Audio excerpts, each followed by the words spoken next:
Maraming salamat sir ha. Satisfied. Isang customer naman po yung satisfied mga idol. Alright, pasyala. Let's go.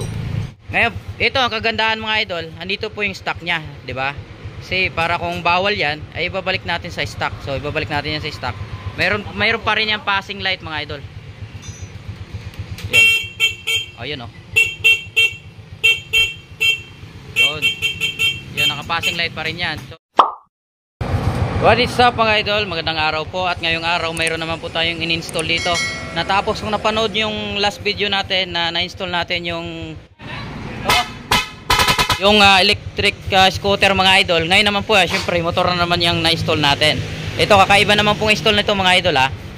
So dito pag pinindot natin to sa taas, kasi dalawa yung ano niya, dalawa yung switch niya mga idol. Pag nindot sa taas mga idol,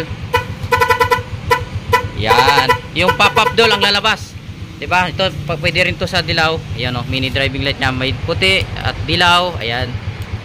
Ngayon, ito ang kagandahan mga idol. Andito po yung stock niya, 'di ba? Kasi para kung bawal 'yan, ay ibabalik natin sa stock. So ibabalik natin 'yan sa stock. Mayroon pa rin yung passing light mga idol. Yan. Oh, yun oh. Yun.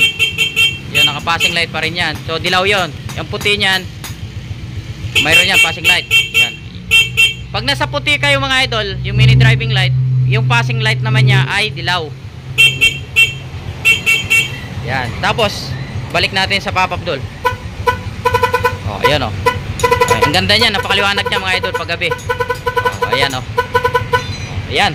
Pa-install na po kayo dito sa shop natin mga idol ha. Located po tayo dito sa Purok Paho, Barangay Calulot, City of San Fernando, Pampanga. Ayan mga idol oh. At ito yung may-ari mga idol. Interviewin natin kung satisfied ba siya sa gawa ng ating mekaniko mga idol. Sir, anong masabi mo sa motor? Sa motor mo, anong pong masasabi mo?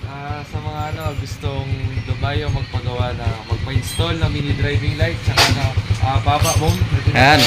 Yes, dahil opo. naman kayo dito sa Calulot Road.